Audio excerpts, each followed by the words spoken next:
Good afternoon, everybody. Good afternoon, everybody. If people would please, those of you who are already seated, that's great. Those of you who are not yet seated, obviously we've had a few more people than had signed up here, but there are chairs over in the back there, and we're working on getting more in case we don't have quite enough, and we're very, very happy to see all of you. I am Liberman Otis. I am the Senior Vice President of the Federalist Society and the Director of the Faculty Division, and I would like to welcome all of you to this, the 22nd Annual Faculty Conference.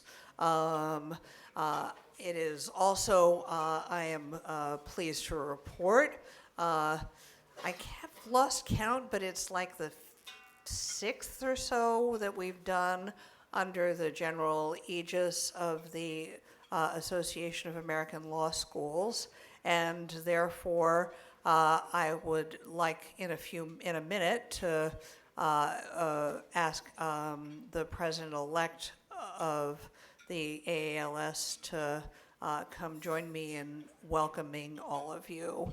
I just want to make two brief announcements. One is about Wi-Fi, which is there should be information about on the tables, but it's the network is Omni Meeting, and the password is AALS 2020, thanks to the hospitality of the AALS. And then the only other thing I want to mention is that our panel, which will be starting right after this, unfortunately we are missing Professor Bernadette Myler, who got pneumonia and therefore sends her regrets. But everyone else, I think, should be here, and we're looking forward to it. And I will call them up as soon as Professor Dickenson, who is the dean of the Thurgood Marshall Law School and the president-elect of the AALS, has had the opportunity to say a few words. So, President-elect Dickenson. And also, by the way, thank you very much, Executive Director Judy Areen of the AALS, for being here as well.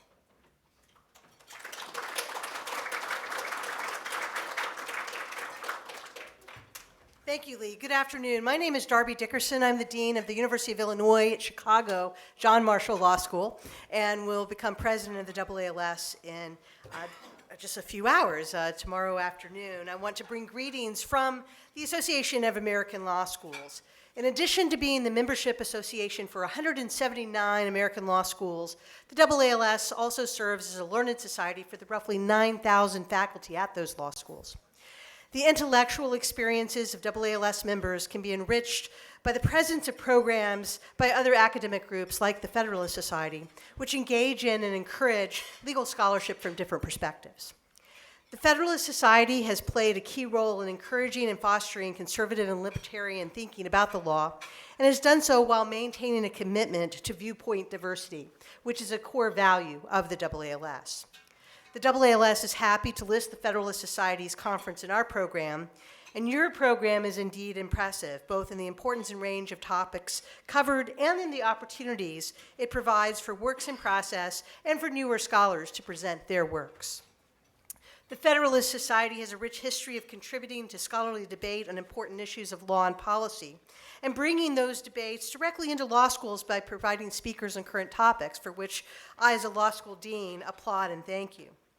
Many of your active faculty members have done scholarship that makes other scholars have to think harder and better about the issues. Your number 86 site also provides students, attorneys, and members of the public with access to important information on core topics of liberty and democracy. Through rigorous study, open debate, and civil dialogue, we can strengthen our democratic institutions and the rule of law. I wish you all a wonderful conference, and I hope that the faculty members here will come across the street and participate with us in our various programs, including participating in the Q&A at the end of our sessions. Best wishes on a wonderful 2020. Thank you.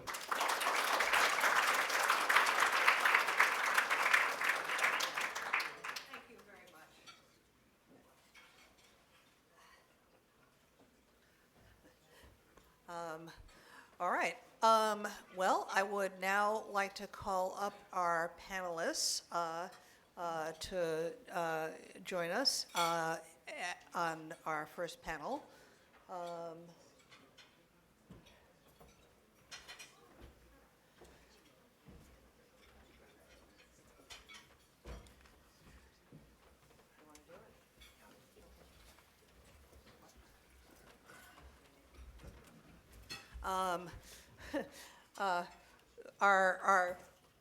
We have seemed to have lost the president of the Federalist Society, Steve Calabresi.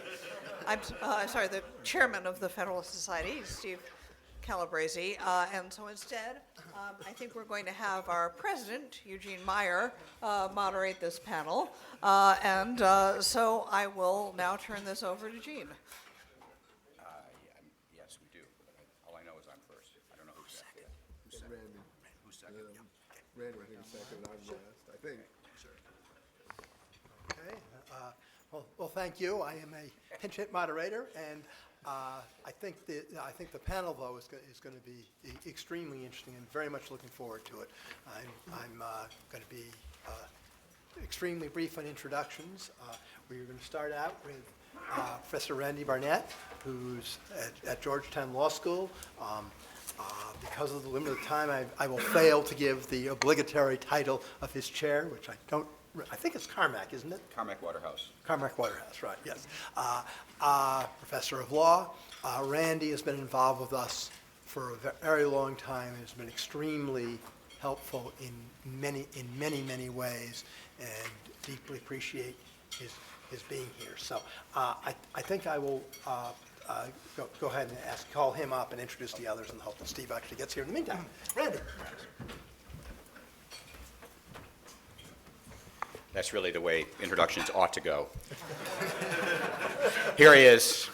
You all know him. All right, so my talk today is based on an extended project that Larry Solom and I are working on.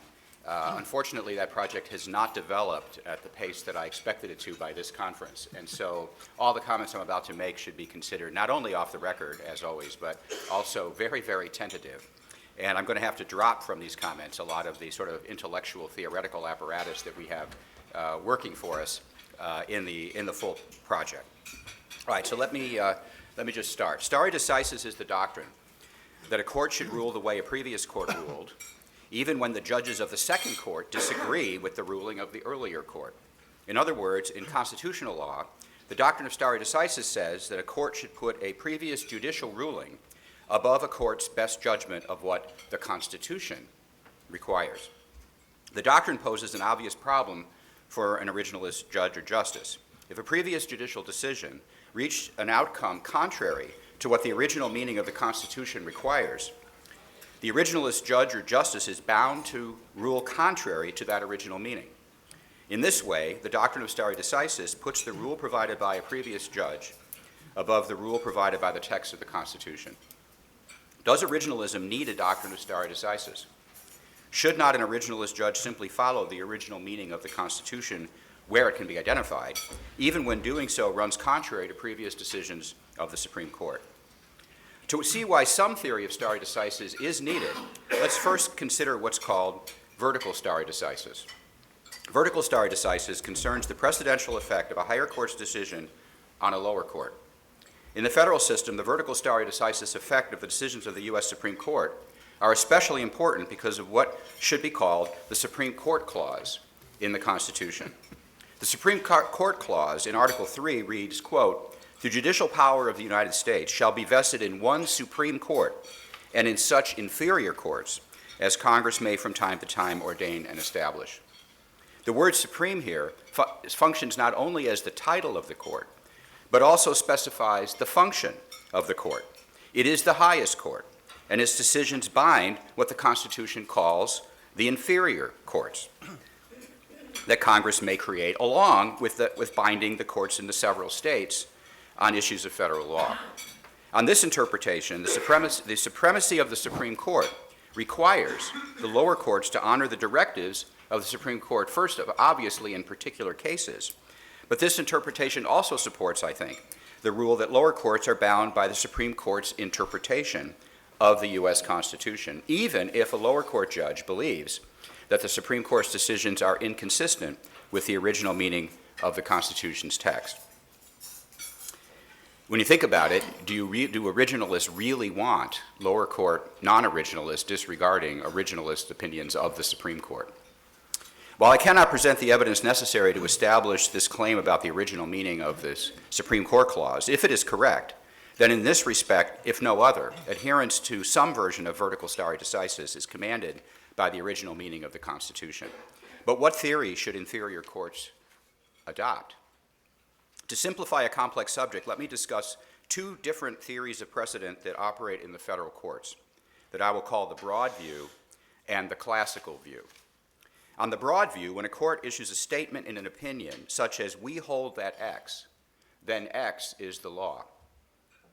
A similar effect results from statements like "the law is Y" or "the rule is Z." The broad view allows courts to announce rules that go beyond the facts of the case and the arguments of the parties. The broad view treats opinions of the Supreme Court like superstatutes, the language of which should be applied by lower courts as though it was legislation. In my view, an originalist judge should reject the broad view. For one thing, it lacks originalist foundations. The early practice of the Supreme Court followed the English model of seriatim opinions in which each justice offered his reasoning or opinion for his vote, and his vote only. Distilling the holding from multiple opinions required analysis of the reasoning of each justice. Until Chief Justice John Marshall invented the practice, there was no opinion of the court. So at least until then, there could be no canonical "we hold that" statement that could be given legislative force. Moreover, the idea of a judicial legislative holdings, which is what this view amounts to, the judges as legislatures over the lower courts, is based on a modern conception of the common law as judge-made law, a conception of judging that did not exist at the founding, and therefore could not have informed the original meaning of the scope of the judicial power in Article 3. In contrast, the classical view treats the holding of the case as the ratio decidendi. The gist of the classical view is the idea that the holding of the case is the rule that is logically entailed by the reasoning that was necessary to reach the outcome of the case on the basis of the legally salient facts. This formula limits judicial holdings in two ways. First, holdings are a function of the reasoning that is necessary to the outcome of the case. Portions of an opinion that address questions or issues that do not need to be resolved in order to reach the outcome are discarded as dicta. Second, holdings are limited to those reasons that address the legally salient facts presented by the record. Reasoning that addresses factual scenarios that were not presented to the court should not be considered in determining the holding of a case. As limited in these ways, it is the holding or ratio decidendi of a judicial decision that provides the legal norm to be applied in future cases. The Supreme Court clause binds lower court judges to the ratio decidendi of Supreme Court precedents and no more. The lower court judges need not follow every jot and tittle of Supreme Court opinions, but need follow only the reasoning that was necessary to reach the outcome on the basis of the legally salient facts. Given that federal courts have not formally adopted the broad judicial legislation view of stare decisis, an originalist judge is not bound by stare decisis to adopt the broad view of stare decisis, and is free to adopt the ratio decidendi approach. In our larger project, Larry and I will address the difference between the proper role of stare decisis in an ideal world in which most judges and justices are originalists, and how originalist lower court judges should operate in a second best world in which they are still the minority on their court. For now, let me propose two overarching principles that originalist judges should pursue in a non-originalist judicial system. And in this case, I'm talking about lower court judges, the ones that are bound by vertical stare decisis. The first goal is the achievement of originalist outcomes. In a world of ideal theory, originalist judges would reach and justify originalist outcomes on the basis of originalist reasons. Yet where this is not feasible, originalist judges should still strive for originalist outcomes. An originalist outcome is an outcome that is either required or permitted by the original meaning of the constitutional text, in contrast with an outcome that conflicts with original meaning.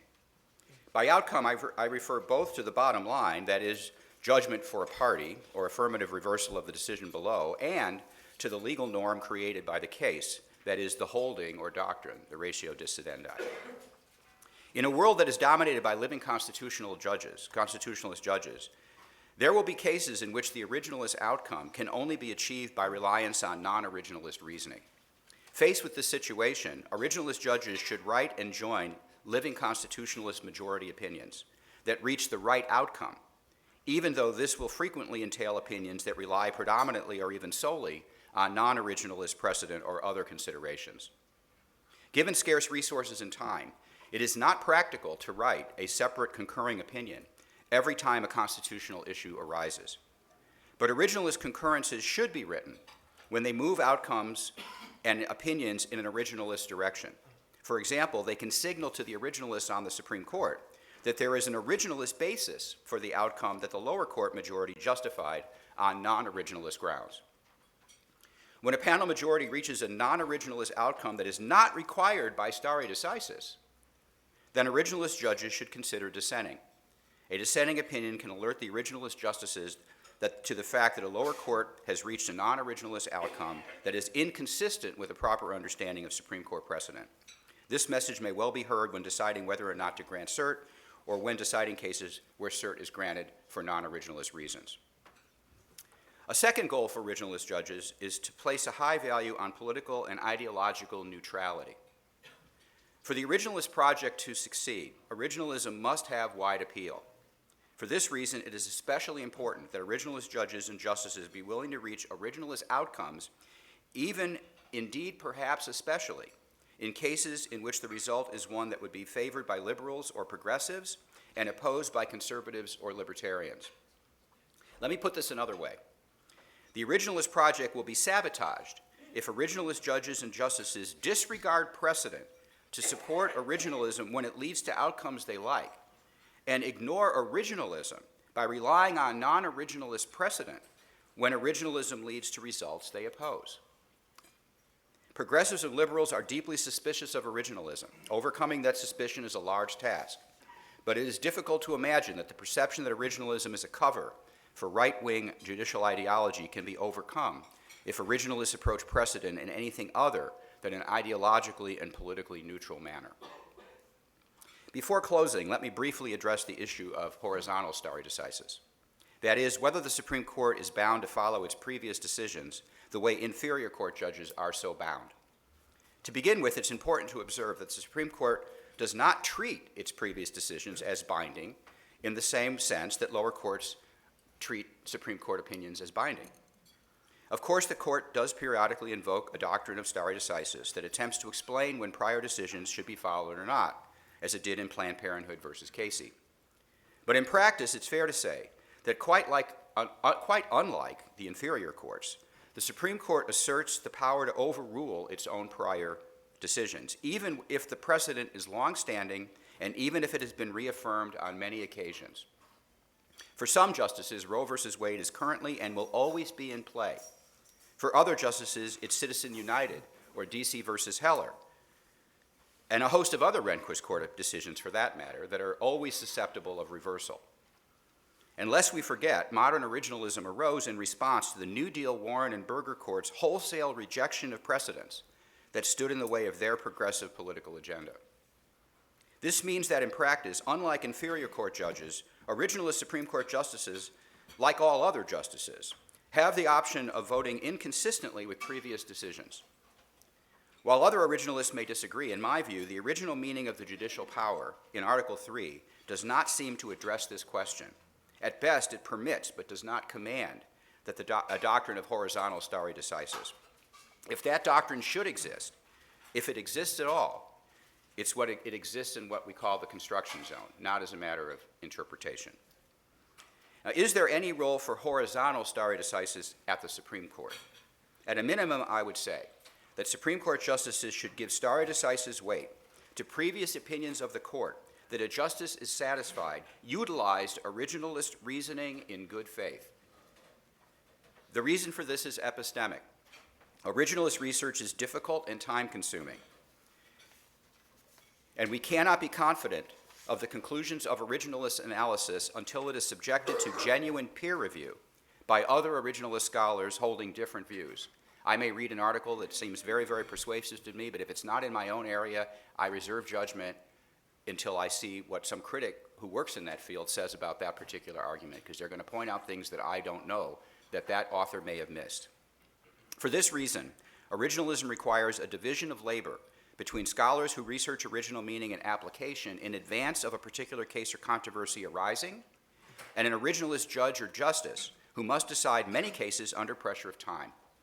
Once the court has reached a conclusion on the basis of peer-reviewed originalist scholarship, and I mean peer-reviewed in the literal sense, not in the journal sense, there is good prudential reasons for an originalist justice to defer to that decision unless and until it is called into question by persuasive competing originalist scholarship.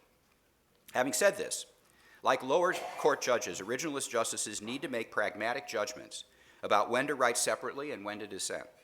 The Supreme Court decides about 80 or 90 cases per year. It would not be feasible to write a separate originalist concurrence or dissent in all of the cases in which there is a constitutional question. Originalist research takes time, even when there is already excellent scholarship, but on some constitutional questions, there is virtually no scholarship. Given limited resources, even a lion-hearted originalist will need to pick and choose. The tactical question of whether to concur or dissent in a short run must be made in light of the goal of moving us towards originalist outcomes and reasoning in the long run. Now, there's a great deal more to say about this than I can attempt here, and Larry and my project is still in its early stages, as I mentioned, but I hope these remarks suggest that even originalists who believe that the rule of judges can never trump the rule provided by the original meaning of the Constitution itself, by which I mean originalists like me, need to come to grips with how virtuous originalist judges and justices should comport themselves in a principled manner in a world of imperfect knowledge of what original meaning requires, as well as a world of collegial courts that for now are still dominated by non-originalists. Thank you.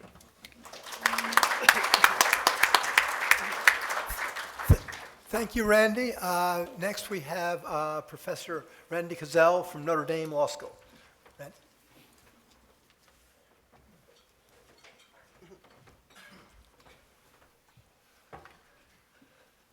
Thank you. Thank you so much for the opportunity to be here today, especially with such an outstanding group of panelists. I personally tend to think any time is a good time to talk about precedent, but I think right now is a really good time to talk about precedent because I think 2019 turned out to have been a really pivotal year in the relationship between originalism and stare decisis at the U.S. Supreme Court. And so that's what I'd like to talk about today, the intersection of judicial and scholarly thinking as it manifested itself in 2019. So let me start with some context. Over the past 3 decades, the doctrine of stare decisis has received a lot of attention at the Supreme Court, obviously. Especially true in constitutional cases, and that's going to be the focus of my remarks here today. We've had high-profile disputes on issues from campaign speech to labor union financing to abortion regulation to Miranda warnings and on and on and on. And attitudes toward precedent have also become a focal point at confirmation hearings for presumptive Supreme Court justices. Strikingly, though, for all the attention that's been paid to precedent and for all the discussions of stare decisis, the Supreme Court hasn't paid much attention to the baseline legitimacy and foundations of stare decisis. Instead of evaluating stare decisis from the ground up, the court has tended to take the doctrine as given, spending its time on applications to particular cases rather than more basic questions of validity. And that's true even of originalist justices like Justice Scalia. Justice Scalia famously described stare decisis as an exception to originalism that for him was grounded in pragmatic considerations. And in his judicial opinions, he accepted the basic legitimacy of stare decisis, even though in particular cases he would have urged the overruling as an exception to stare decisis given the circumstances. What's interesting is that over this exact same period, the scholarly community has paid a lot of attention to the foundations of precedent. So some scholars argue that stare decisis is lawful and legitimate, even in constitutional cases, even when approached through an originalist methodology. Others argue that stare decisis is inconsistent with and even foreclosed by originalism in maybe a large number of cases. And I'll get back to these basic approaches in a minute, but for now I just want to emphasize the juxtaposition between the Supreme Court's cases and the scholarly literature, the latter of which had been far more inclined to grapple with the theoretical grounding of stare decisis. But then came 2019, and a Supreme Court case called Gamble versus United States. And Gamble involved the Fifth Amendment's double jeopardy clause, which limits trials for the same offense. For years, the Supreme Court has recognized an exception to the prohibition against double jeopardy for trials by separate sovereigns, like by the federal government and a state. The petitioner in Gamble challenged that exception, arguing that it contravenes the Fifth Amendment's original meaning and arguing that the Supreme Court should overrule its precedent. And the Supreme Court heard argument, and it read the briefing, and at the end of the day, it decided to stand by its precedent. And the majority applied the existing doctrine of stare decisis and said, we're going to stand by precedent, and we're going to emphasize here that an adverse precedent at very least raises the bar a challenger needs to clear by demonstrating that the evidence of original meaning supports his view.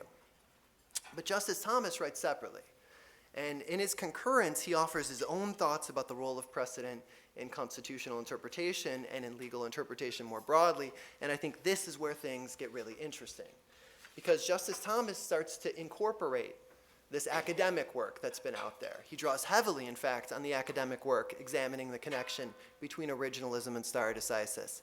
And he concludes that when a precedent is demonstrably erroneous, the court must overrule it. To do otherwise would be to elevate flawed precedents over the Constitution itself in violation of the judicial oath. And he puts his point in no uncertain terms. He says, quote, "When faced with a demonstrably erroneous precedent, my rule is simple: we should not follow it." So deference to precedent is allowed only when the law is uncertain. Even then, just allowed, not required. Justice Thomas's Gamble concurrence raises all sorts of questions, including one that Randy touched upon, what his theory means for lower court judges. Because there's at least an argument out there that Justice Thomas's theory should apply in full measure to lower court judges, given that they also take an oath to uphold the Constitution. On that logic, lower court judges would be bound to enforce the Supreme Court's orders in discrete cases, but they wouldn't need to follow the Supreme Court's precedents in future cases, and in fact, they'd be required to reject those precedents when they viewed them as clearly inconsistent with the Constitution. Now, if that's wrong, it's wrong for reasons that Randy alludes to, that the Supreme Court clause, as he calls it, of the Constitution actually complicates this analysis and leads to a different understanding of vertical precedent. But at least for now, questions like these, I think, are still out there. But despite the questions, the thrust of Justice Thomas's opinion is clear, and I think it represents a major moment in the interplay between originalism and stare decisis at the Supreme Court. So what I'd like to do here is, in the remainder of my time, I'd like to just make 3 quick points drawing on Justice Thomas's Gamble concurrence. First, even if one is sympathetic to Justice Thomas's position, there's lots of room for stare decisis within an originalist approach. Because even if you think original meanings need to prevail when they're clear, that leaves situations when the original meaning of the text is uncertain, and judicial precedents can fill those gaps. When they do, we can follow Madison in understanding the Constitution's meaning to have been liquidated and settled going forward. I think that's a significant area of overlap for originalism and stare decisis, and we shouldn't lose sight of it even as we focus on the ways in which originalism and stare decisis might sometimes be at odds.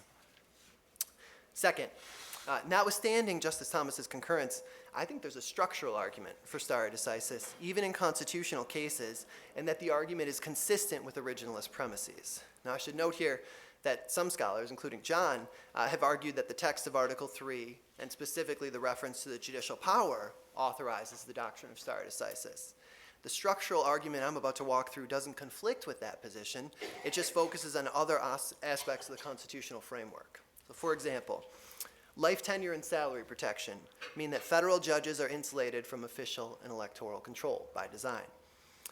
While judges of the lower federal courts face the prospect of Supreme Court review, there's no tribunal supreme to the Supreme Court, right? Nobody reviewing the Supreme Court's judgments.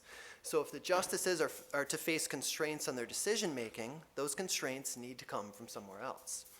The most obvious constraining force is the Constitution's text, which compels certain choices and takes other choices off the table. But the Constitution contains its share of generalities and uncertainties, and that's no new phenomenon. It was always understood that the Constitution would be underspecified in many respects, which is what gave rise to Madison's reflections on liquidation. So that creates concerns about leaving the justices without a meaningful source of constraint in some subset of cases.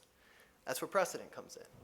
Going back to the founding era and before, prominent commentators describe precedent as a tool for providing discipline and constraint. So with all this in mind, we can understand the judicial oath to support the Constitution not only as upholding the document's text, but also as allowing presumptive respect for interpretations issued by the Supreme Court in the exercise of its lawful jurisdiction. That's just a very quick sketch of the structural argument for stare decisis, but I think it provides a response to Justice Thomas's contention that originalism is often inconsistent with the commitment to precedent. Finally, I'd like to wrap up by going back one last time to the Gamble opinion. Remember that in that case, Justice Thomas wrote a concurrence, but he wrote only for himself. Nobody else signed on. That should make us wonder what kind of commitment to precedent exists even among some other originalist justices. And so to illustrate, let's take a look at the oral arguments in the case. They prompted a really interesting discussion of the intersection between originalism and stare decisis, including some fascinating remarks from Justice Kavanaugh. So Justice Kavanaugh during the oral argument refers to stare decisis as, quote, part of the original understanding. He goes on to say that in his view, stare decisis is a, quote, principle rooted in Article 3, and a doctrine of stability and humility that we take very seriously. Shortly after that, Justice Kavanaugh calls stare decisis a constitutional principle, which seems to be in tension with Justice Thomas's account. But Justice Kavanaugh also goes on to say that a litigant challenging a precedent must show that it's not just wrong, but grievously wrong or egregiously wrong, which sounds like Justice Thomas's reference to demonstrably erroneous precedents. So these, again, are just statements at oral argument. They're not statements written in an opinion, so we shouldn't treat them as Justice Kavanaugh's final thoughts on the matter. But if he really does view stare decisis as having a constitutional dimension, that would create some fascinating questions about his theory as compared with that of Justice Thomas. Ultimately, while we have some ideas about his approach to stare decisis, we don't have a fully formed explanation yet, and that's also true of other justices, including Justice Gorsuch, who also offers some thoughts on precedent and Gamble in a dissent, but doesn't go into the depth that Justice Thomas does. So stepping back, I think we're going to look at this Gamble case as a pivotal moment in the Supreme Court's engagement with the foundations of stare decisis and its relationship with originalism. But I also expect plenty more analysis from the justices in the years ahead. Thank you.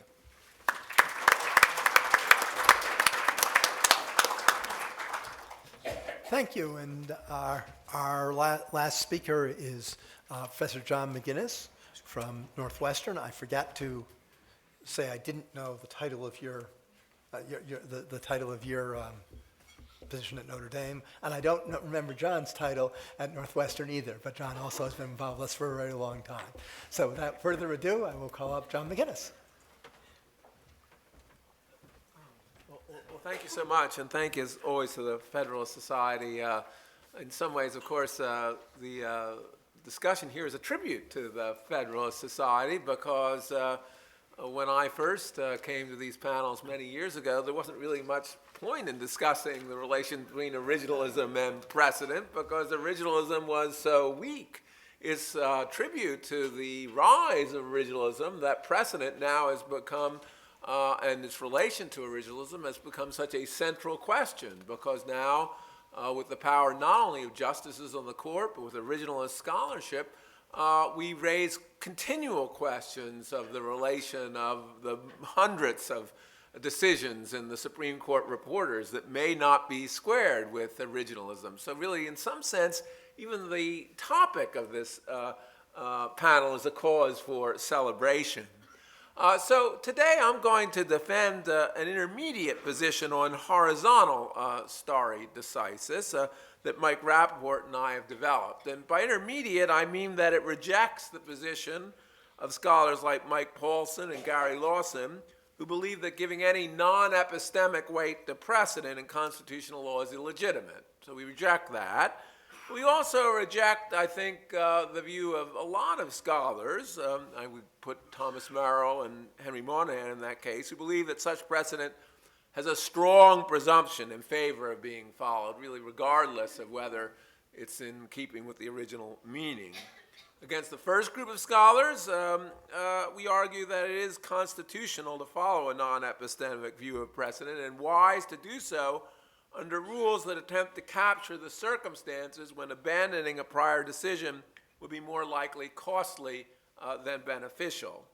Against the second group of scholars, we observe that precedent is not as presumptively beneficial as the original meaning of the Constitution, but the judicial process is not as well suited to creating good constitutional entrenchments as the supermajoritarian constitution-making process is.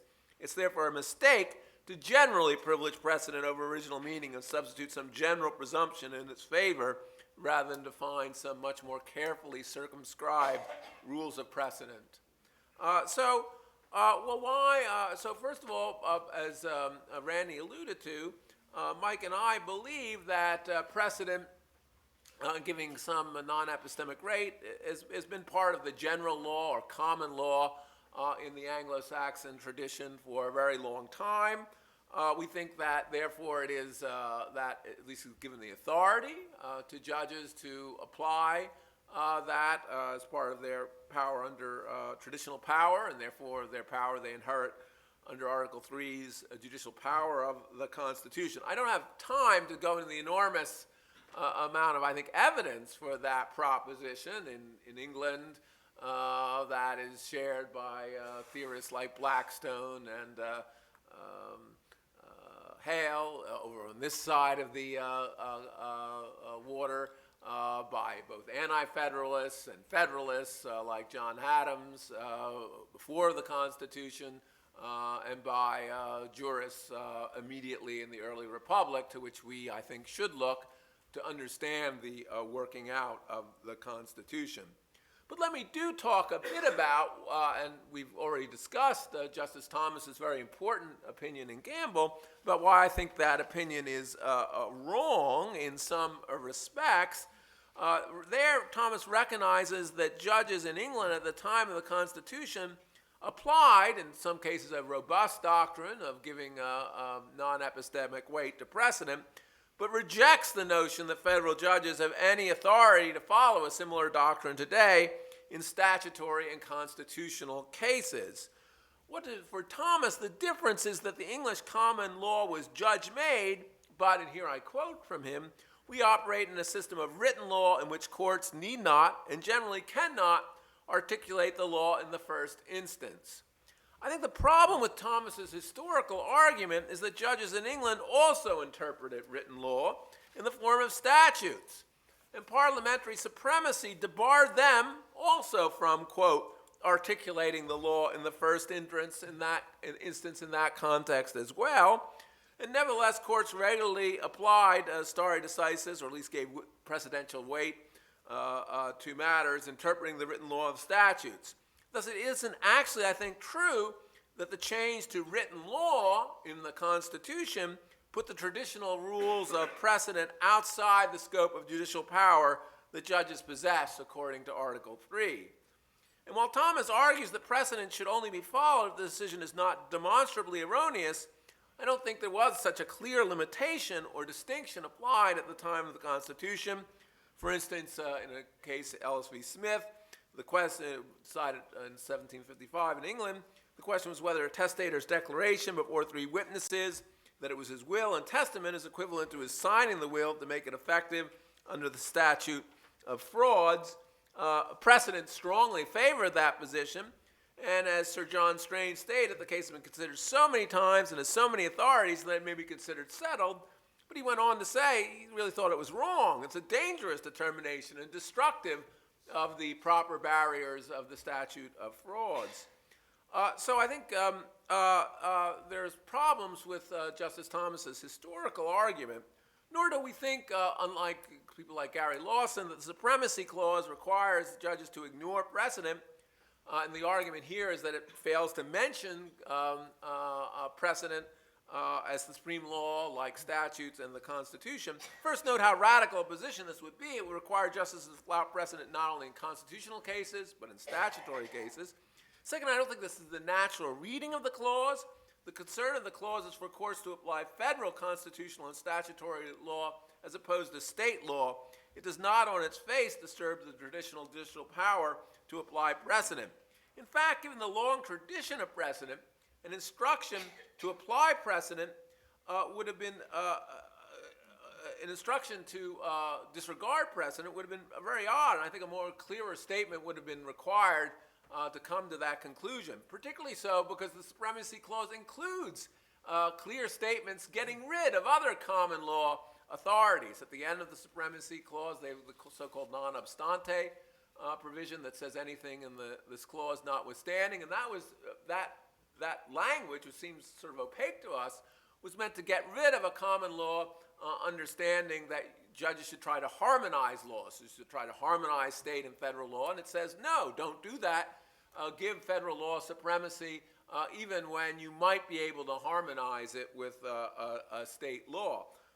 So we don't see anything like that in the Supremacy Clause. And no one at the framing took any view of the Supremacy Clause as suggesting any sort of no precedent view.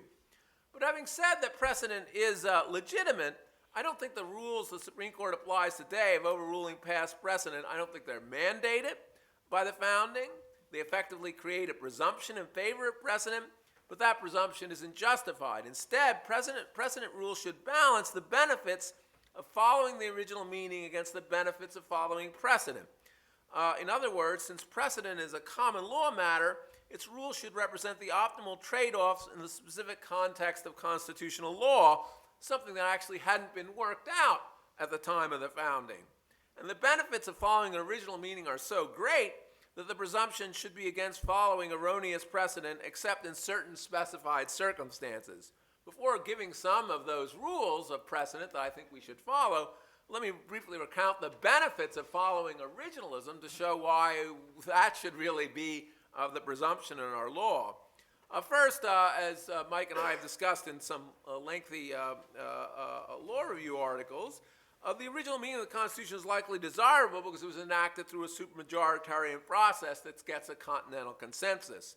Supreme Court decision-making is anything but a continental consensus, requiring only a majority of elite lawyers who live in the most artificial city in the United States, the one we're in now, to arrive at a decision. To be sure, as long as Justice Scalia was on the court, they did represent 4 of the 5 boroughs of New York City, but that still might not represent quite the entire continent. A second benefit from originalism derives from the clarity, predictability, and judicial constraint I think that it's likely to produce. Justice Antonin Scalia, among others, has emphasized that benefit. I don't think the original meaning of the text always leads clear rules, but I think it usually leads clear guidance than an approach that allows a majority of judges to interpret provisions based on their policy views. While this benefit may be insufficient to justify originalism on its own, it's nonetheless significant and adds considerable force to the argument that based on the likely desirability of the Constitution produced by supermajority rules. So it's another argument. And I think in particular this benefit's put into bold relief by contrasting it with the lack of clarity that generally and often comes from focusing on following precedent. The original Constitution and even its amendments, I think, are a coherent whole. Precedents on the court, however, necessarily conflict, at least at the edges, and often more comprehensively than that. They're often the products of different times and different eras, and even when they're not, Frank Easterbrook, I think, has observed and really shown that even on a constant multi-member court, they're not likely to deliver precedents because of social choice problems in arraying their preferences. This problem is exacerbated, and as here I very much agree with Randy, by the court's tendency to treat precedents as going beyond the traditional ratio docendi and include dicta and doctrinal statements that go beyond what's necessary to the decision. And so that's another problem, I think, with simply following precedent. A third benefit of originalism that preserves the important role of the constitutional amendment process. An effective supermajority amendment process is necessary to update the Constitution while also preserving the benefits produced by the supermajority enactment of constitutional revisions. However, non-originalism, especially when it attempts to update the Constitution, prevents that amendment process from operating effectively. A world where precedent dominates over originalism crowds out the amendment process, because it empowers the court to make decisions that are not unpopular enough to spark an amendment, but are nevertheless not faithful to the Constitution. Given these general benefits of originalism over precedent, the rules for preserving precedent over original meaning should be relatively narrow and focused on circumstances where following precedent has unusual benefits. Here are 3 suggested rules, which I'm not saying are necessarily comprehensive or the only possible rules. First, precedent should be preferred if overturning the precedent would have enormous costs. Even if, and I think my tentative view is this is likely, the legal tender cases were wrongly decided, I think it's inconceivable that an originalist court would hold paper currency unconstitutional. Now, thinking about how to employ this enormous cost exception to originalism requires us to, I think, sometimes whittle away precedent so that it only retains the precedent that has enormous cost. For instance, an example of this might be in the spending clause. Even if we think the Madisonian view of the spending clause is correct as opposed to the Hamiltonian view, even the Hamiltonian view has a requirement that government spending be for the general benefit. So if we had that, it might preserve things like Social Security and other matters that getting rid of today would really have enormous costs. We really can't imagine the court doing that. But it still may allow us to cut back on spending that's just for particular interest groups and for which getting rid of would not have enormous costs. Second, precedent should be preferred if it's clear by now that an amendment would have been passed endorsing the decision had the decision come out the other way. I understand the argument that the court should overrule the precedent and let the amendment process take its course. But realistically, that would oppose the court to popular sentiment so much, I think, as to damage its standing for really no purpose. Griswold v. Connecticut might be a non-originalist precedent protected by that rule. Finally, and this is where I and Mike, I think, probably are close to Thomas's view in Gamble, his view of the rule of precedent, but not close to his reasoning, is I think we preserve precedents if they are not clearly erroneous and there's been some reliance on them. There really doesn't seem necessarily, given the difficulty of being sure you're right, to necessarily strike down a precedent that's come pretty close to the original meaning, even if we think there's a slightly better argument for original meaning in some other respect, so long as there's been a reliance. But note that these precedent rules would not preserve a large number of precedents that many think sacrosanct today. I mean, take Morrison v. Olson, for instance, and the idea of insulating administrators from control by the president. Something I think is inconsistent with the original meaning of the Constitution, and demonstrably so. Well, I don't think it has enormous costs to make all administrative agency heads responsible to the president. Indeed, I don't think anyone outside of Washington would notice that they could be fired, except for the people within this city. I also don't think there will be, say, constitutional amendment anytime soon or could ever be forthcoming to protect various high-level bureaucrats. And finally, as I say, I think it is relatively clear that this is, at least with respect to actors who wield the executive power, inconsistent with the original meaning of the Constitution. So in conclusion, as originalism gains in force, I think it's completely legitimate and indeed a duty of originalist judges to restore the originalist meaning of the Constitution, except when there are compelling considerations on the other side. Thank you.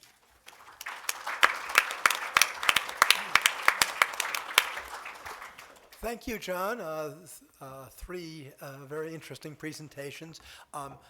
Next, I want to give everybody a chance to respond to the others, and I guess we'll go in the same order. So, Randy? Great, thanks. First of all, I probably should mention, as part of the persons responsible for planning this session, that Bernie Myler was supposed to be on this program, which would have added a different perspective than what you're preparing for. And we tried to get Gary or Mike to come and defend the purist, the so-called purist position on precedent that they hold, so that all the positions would have been adequately represented. Mike did do that at the lawyers' convention, and maybe we should have just played a videotape of the talk he gave then, and that would have done that job. So I just wanted you to know that we do have some range of disagreement here, but there would have been a bigger range of disagreement if the original intent of the panel prevailed. I want to address basically direct my remarks to John's, as would be understandable.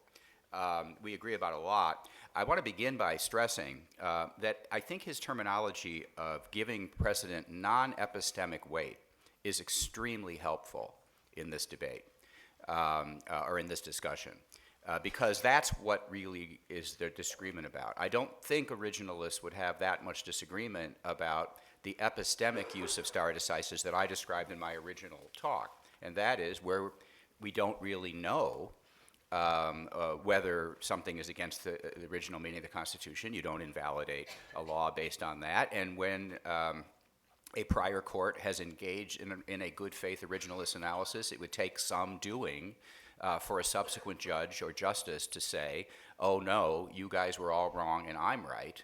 That's not to say it couldn't happen, especially if that previous originalist decision came under fire from originalist scholars, and ultimately there developed a kind of counter consensus that original decision was wrong on originalist grounds. But all of this is using stare decisis in the epistemic way to perform an epistemic function, which I think it should perform, and which we lose sight of if we adopt if we just take the talking point that the judge's rulings should never trump the original meaning of the text. Yeah, okay, except what about this? And so I think John's terminology, the non-epistemic use of precedent, is extremely helpful, because that really does distinguish what we're actually disagreeing about potentially and what we're not. I think I have two basic disagreements with two basic claims that he made on behalf of the non-epistemic use of precedent or stare decisis. The first has to do with his standard that he articulated at the beginning of his talk, that you should adhere to a non-originalist precedent over the original meaning of the Constitution, where it is more likely costly than beneficial to adhere to the original meaning of the text. And later on, he referred to optimal trade-offs between costs and benefits. I mean, my reaction to this is pretty straightforward, and I think most of you would have a similar reaction, or you would understand what mine is, and that is, I just don't think this is judicially administrable. I don't think that judges are in a position to make the assessment in a reliable, non-biased way as to whether the cost of adhering to precedent is really the cost of adhering to original meaning is really that much greater than the benefits of stare decisis. I don't think that's their job. I don't think that they would be particularly good at it. I would be very, very suspicious of their professed reasons for why they were doing what they were doing when they adhered to a non-originalist precedent. And so I just don't think it's an administrable standard. And ultimately, what I think it will lead to is the problem we currently have, and that is of a non-originalist ratchet, where non-originalist decisions continue to get upheld over time, and we move farther and farther away from original meaning of the text, and not back for in its direction. I mean, John made a very, very persuasive argument on behalf of originalism, the benefits of adhering to originalism, the benefits side. I agreed with everything he had to say about that. I just think those benefits are too compelling to be allowed to be overruled by individual judges who make this cost-benefit analysis come out the other way. But that's, I mean, I can see reasonable people disagreeing about that, but that's where I disagree with that. I will say that under circumstances when a judge in good faith thinks that's true, that the cost of adhering to original meaning greatly exceeds the benefits of the originalist, non-originalist precedent, if a judge or justice or court really thinks that's true, I think the proper way of dealing with that is for the court to publicly announce that they think that's true, the way common law judges used to announce that they are bound by stare decisis and plead with the legislature to pass a statute to free them from the constraint of stare decisis. I think they should announce that they don't like this result, that they think it's wrong, and they think the Constitution should be changed, so please change it. And then even stay their ruling for some period of time. There's no natural law that says rulings have to be instantaneously, judgments have to be instantaneously entered. They could stay their ruling to give the amendment process a chance. And I think the whole body politic would be much healthier if we could revive the amendment process as part of our political culture, which has been done away with for a variety of reasons, including that the Supreme Court, by a vote of 5-4, can change the Constitution, and therefore it's much less costly to go through the Supreme Court to change the Constitution than it is to go through the states to change the Constitution, and so that's the way it's done. But I think if the Supreme Court were to have some of these unpopular decisions on behalf of unpopular originalist meanings, but announce that they themselves share the concern, I think you'd see amendments, and amendments with a bipartisan support, which would reinvigorate the amendment process, which would be healthy. And as we got a culture of amendment, I think the problems of originalism and opposition to originalism would decline correspondingly. I've had non-originalists tell me that if they lived in I don't know if they were sincere when they said so, but they said if the amendment process was much easier, they'd have much less problem with originalism if it could just be reversed by amendment. It's only because the amendment process is so difficult that you need to have living constitutionalism. I think that could be ameliorated by this in this situation. The second thing is about John's invocation of original methods. Obviously, John and I have long-standing disagreement about the status of original methods. John and Mike Rappaport both believe that original methods are part of the original meaning of the text.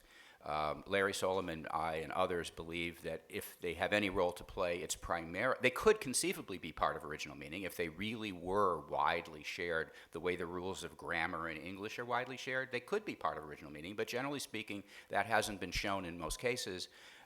They are most likely ways of doing originalist construction and should be treated as such. So we have that, but this is not the time to relitigate that disagreement. I just want to announce that he and I have that disagreement, and he's appealing to his theory when he makes this argument, and I don't agree with that theory. But I want to make a different point, though. I want to make a different point about how the common law used precedent, because he did invoke examples from the common law. So as a private law person, first, before I was a public law person, maybe this was a terrible decision I made to leave private law to come to public law, but I did it. It's done. As a private law person, I know that the role of stare decisis is extremely important in generating norms in a common law system, because individual judges make decisions and rules have to be generated by those decisions, and then private parties in private law contexts have to rely on those norms in order to adjust their affairs, and that's the way law is made in a common law system. And so there is a real function in a common law system for a body of stare decisis. The question then arises, with the innovation of our written Constitution, does that common law doctrine of precedent carry over to a system which is superimposed over that common law system, a written Constitution? Now, John did address that in his remarks, and I will just say I view the relationship between statutes, which he talked about, and the common law somewhat differently than he does. It's my understanding that statutes were always thought to trump common law, and that's exactly why common law judges would appeal to legislatures to pass a statute if they thought their doctrine of precedent led them to radically unjust results, as I'm suggesting should lead to amendment process. And so statutes always were thought to trump precedent. I agree that courts still need to interpret statutes, and that's what John's point was, just like they need to interpret the Constitution. But that brings us back to both the epistemic role, and I also neglected Randy's very helpful addition of the idea that sometimes original meaning is underdeterminate and it might require liquidation to ascertain a definitive meaning. That would be more of a metaphysical claim than an epistemic claim about the nature of original meaning itself. So for that reason, I think that even in a common law system where the precedent played a different role than it does in a constitutional order, and secondly, where statutes trump even the common law there in a way that I think the Constitution should certainly trump common law processes in the constitutional setting, I also disagree with that aspect of original methods. Even if original methods were a part of the original meaning of the Constitution, I disagree with what original methods really require, and that is part of my problem with original methods, originalism itself. It's not always easy to figure out. In fact, it's usually pretty hard to figure out exactly what the original methods were. Original meaning is hard enough.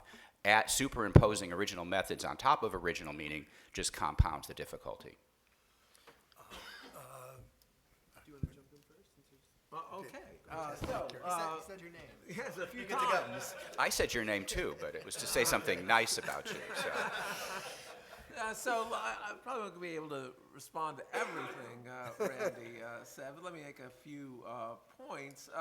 First of all, about cost-benefit analysis, it's very important to understand that we don't believe that judges should operate with some general cost-benefit analysis, just saying, well, the costs are too great here. They should translate this into a kind of rule utilitarian structure. So I've suggested a variety of rules, not simply not simply a roving ability for them to decide it's better in this circumstance than to retain a precedent than another. I suggested 3 rules. Now, to be sure, some of those rules themselves have some lack of, they're certainly not hard-edged.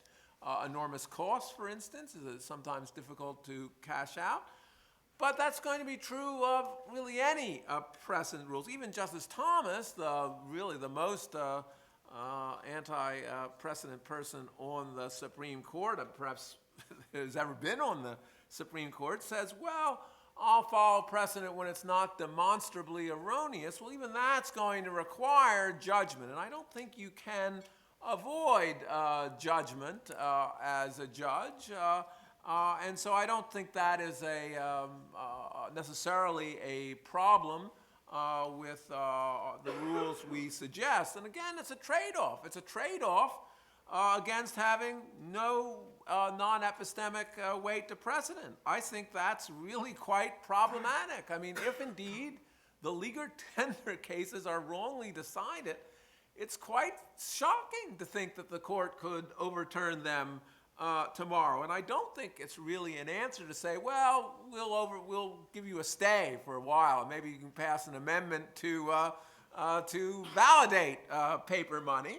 There's a problem with an amendment process put under those kinds of conditions. There are sort of holdout problems. People are going to require perhaps other conditions to get their support, all sorts of strategic considerations. One of the advantages of a constitutional process that doesn't have that kind of immediacy is I think you're much more likely to get good results and avoid kind of Christmas tree amendments. So I don't really see that as a solution.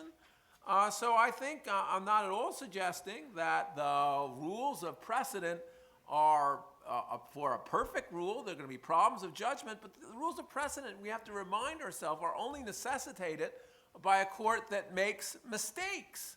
A court is inevitably going to make mistakes, and some of those mistakes are going to get so bound up in our body politic that we can simply not eliminate them without killing the patient.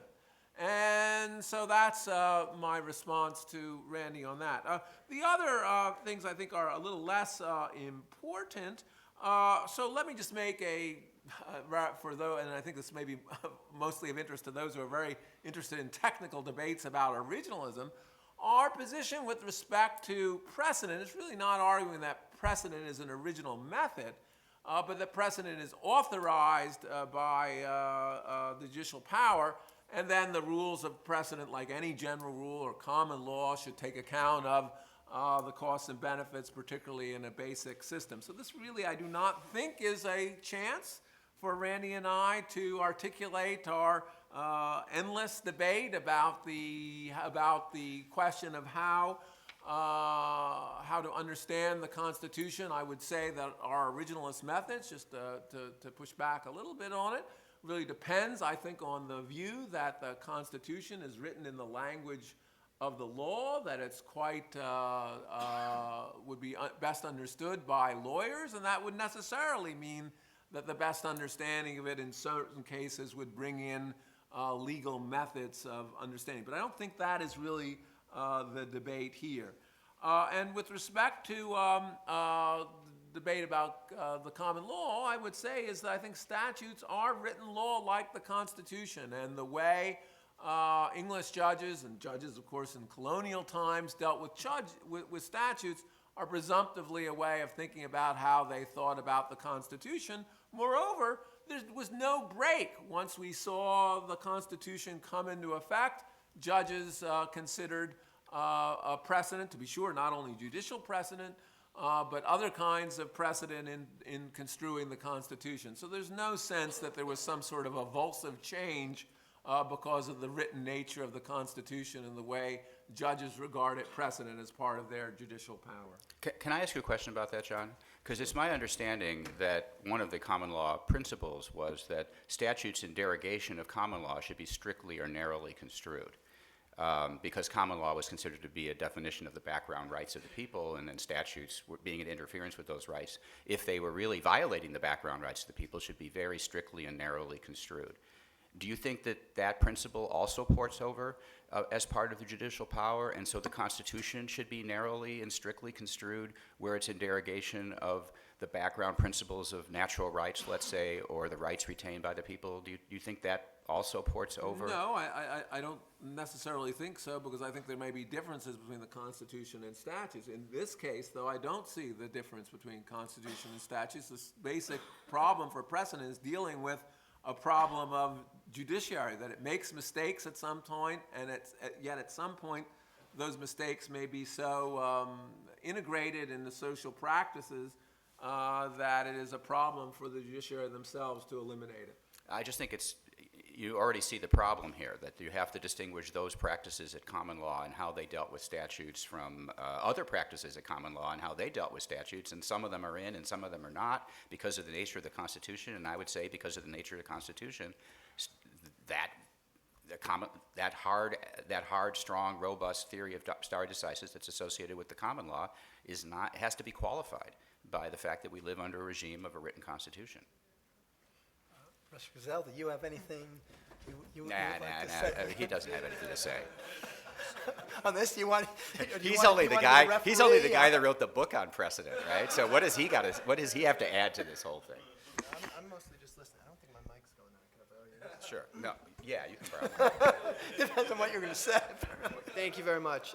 Maybe what I'll do is draw together a couple of points that I think both Randy and John made that are really, really helpful as you think about the judicial and scholarly project of thinking about precedent, originalism, their implications, and their interplay going forward, because I think there's some important distinctions that are also either directly discussed in the Gamble case or invited by the Gamble case. And so just let me mention a couple of those that I was struck by as I was listening. So first, Randy talked a lot about the distinction between vertical and horizontal precedent and the need for a different approach, potentially at least, to justifying both doctrines. And I think that's absolutely crucial. And it's interesting as you look to the rest of the program today, I think we have a couple more papers that grapple with that later. I think Ryan's writing a little bit on that. I think Josh is writing a little bit on that. And so this issue is out there. And even now in 2020, certainly there's been some really good work on it, but it's not fully theorized. And Justice Thomas, for what it's worth, in the Gamble concurrence, puts his point aside. He holds it off. He says, I'm not discussing lower federal courts and state courts here. I'm just talking about the U.S. Supreme Court. So it's a live point that I think is really important, so I'm glad it was flagged. Something else that both Randy and John talked about is what I always think of as the distinction between the scope of precedent and the strength of precedent. So the strength of precedent, which tends to get the attention, right? What do you have to show to rebut a precedent that's on point? But there's this really important question of the scope of precedent, the universe of propositions for which it can be cited as authority in the first place.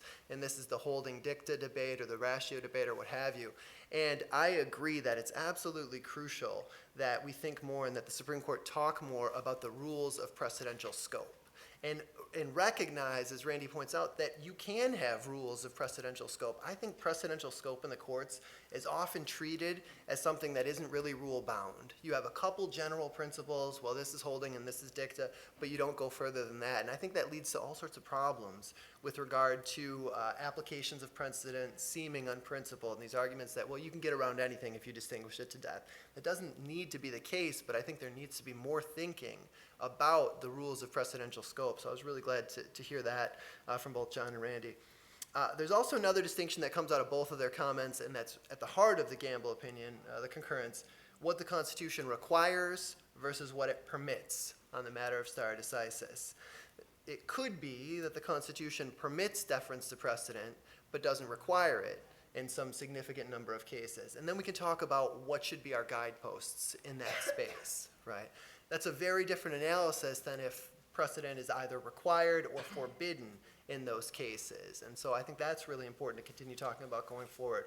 And then the last one, and it's talked about in Justice Thomas's opinion, is when the original meaning is not clear, and this is something Randy led off with, can you defer only to precedents that are reasoned on originalist grounds or also to non-originalist precedents? And that matters enormously, I think, in understanding the dynamics and the interplay between originalism and stare decisis, because it raises this question of what you do with all non-originalist precedents.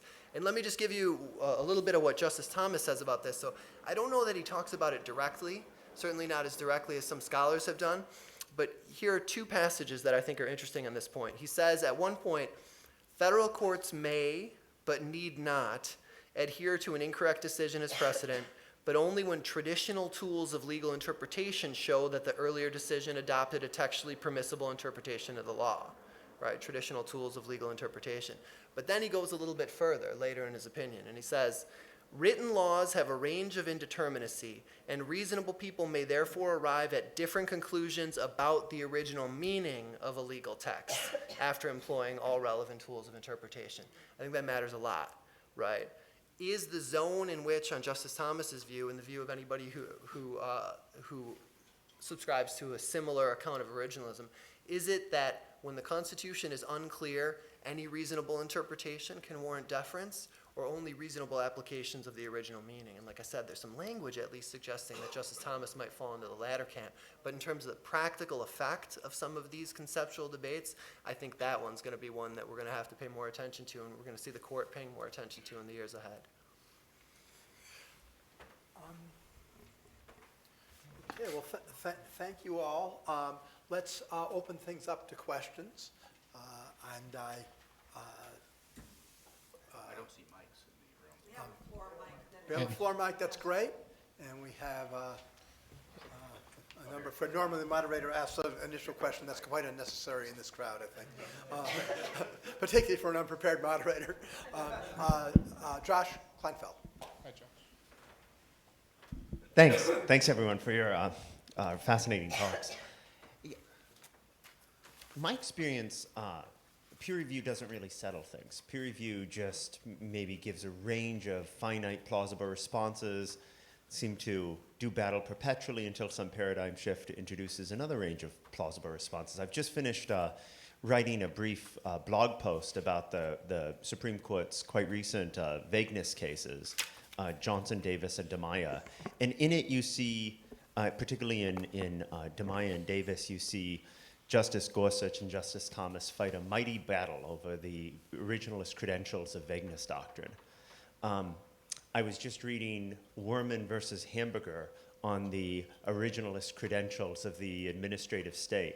seems to me That's that such an evocative title for a case. Werman versus hamburger.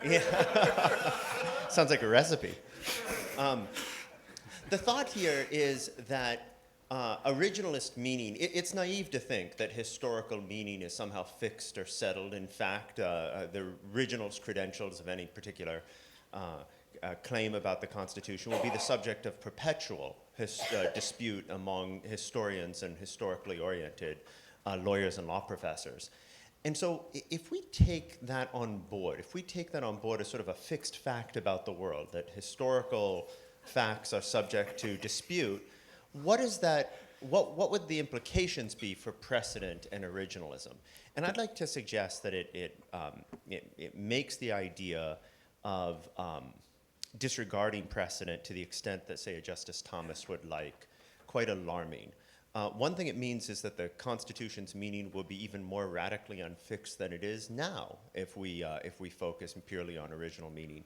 Another thing it might imply is a sort of transfer of power from the legal community to the historical community, which I think would be alarming because of some of the predilections of academics. Anyway, I want to throw it out there for something for the panel to address.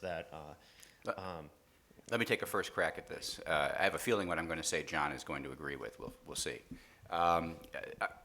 Originalism, as I understand it, is actually not a single theory, but it's a family of theories, and it's a family of theories that surrounds two basic principles. One is the fixation thesis, and the second is the constraint principle. The fixation thesis is that the meaning of the Constitution is fixed, or the meaning of a written text is fixed at the time it's enacted, and the constraint principle is that constitutional actors should be constrained in some way, shape, or form by that meaning. And that the first is a descriptive claim and the second is a normative claim.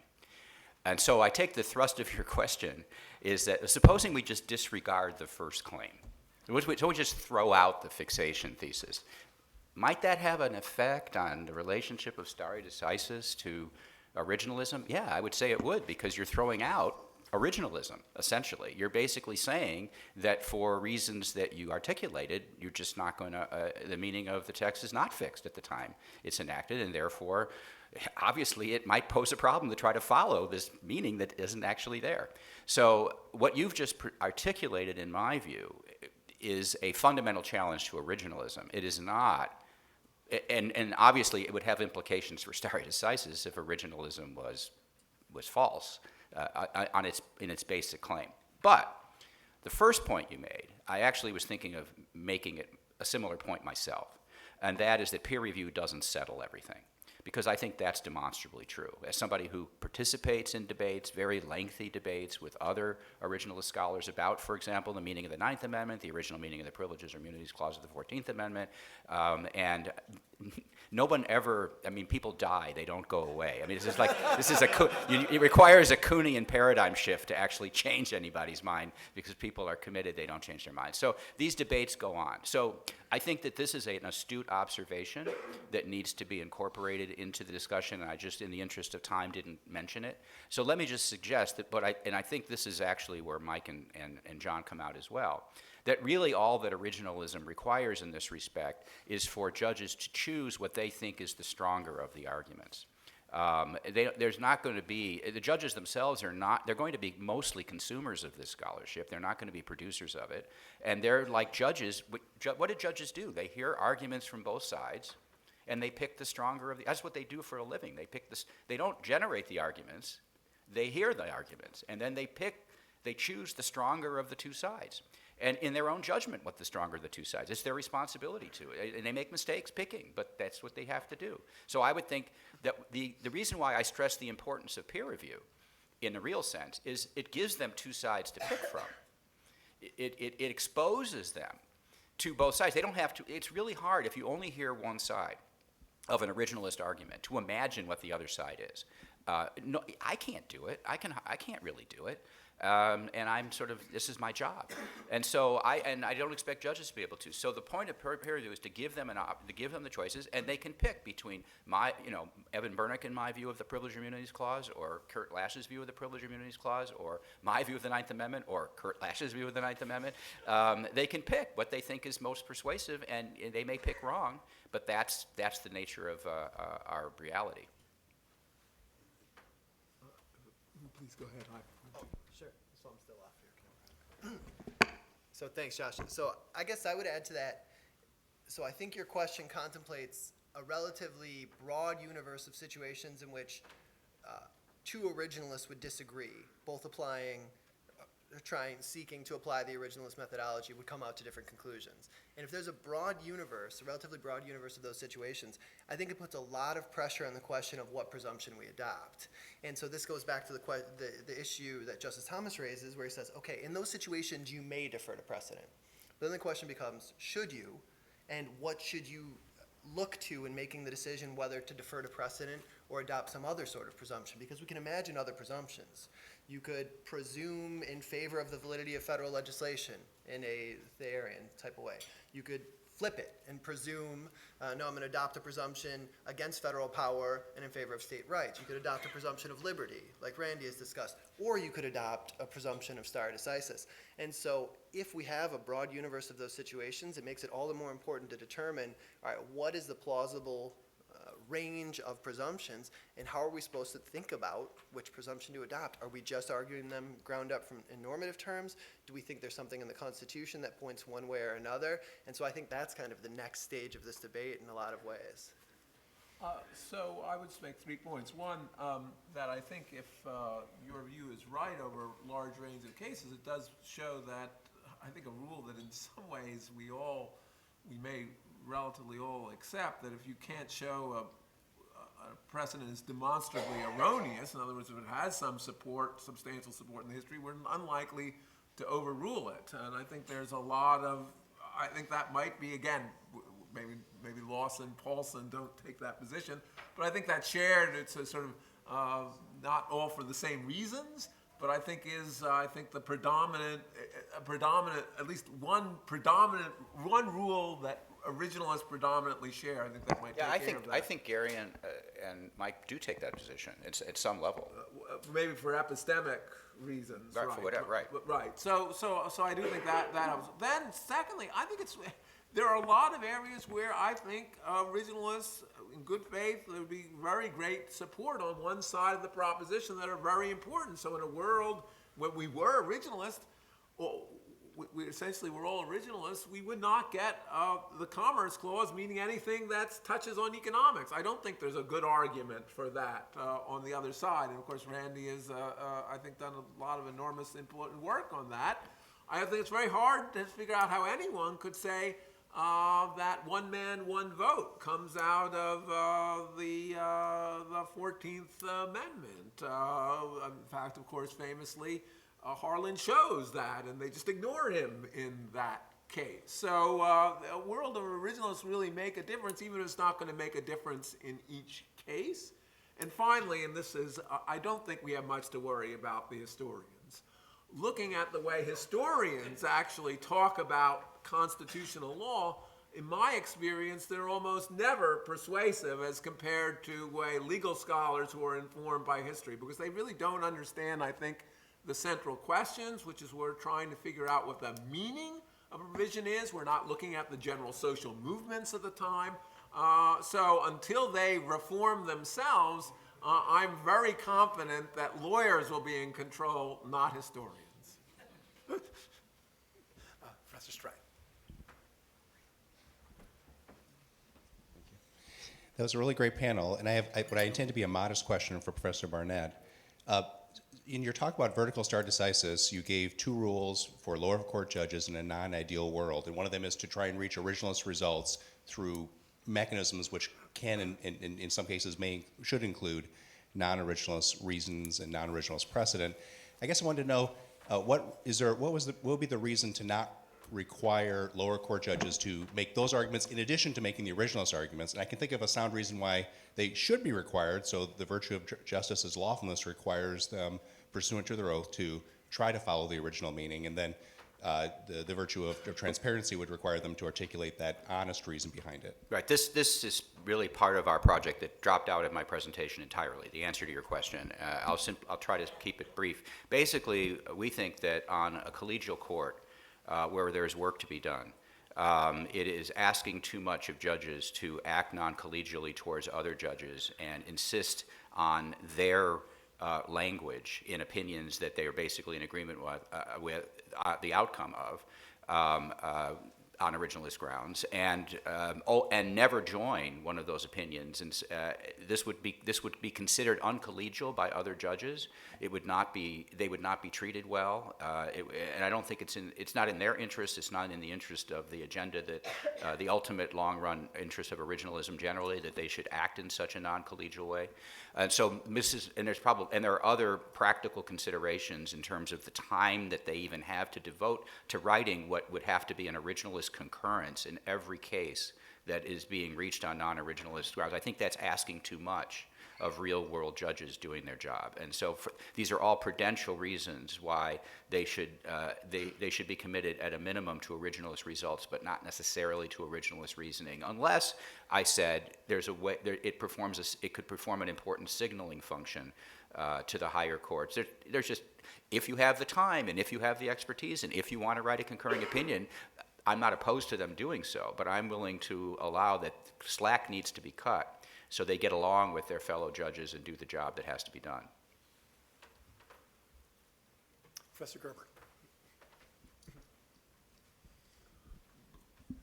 Thank you. My question is directed mostly to John McGinnis. When I read Justice Thomas's separate opinion in Gamble, I was blown away by it, about how good it was. And I was surprised to hear you criticize it as strongly as you did, especially when, as Randy pointed out just before Gene turned it over to questions, the U.S. Constitution is written. The English Constitution is not written. And if you take kind of a pre-originalist look at it, the first state constitutions were written. The U.S. Constitution is written. And I remember hearing a remark from Chief Justice Marshall that said that, Chief Justice Roberts, that said that John Marshall used the fact that the U.S. Constitution was written to get Marbury into law.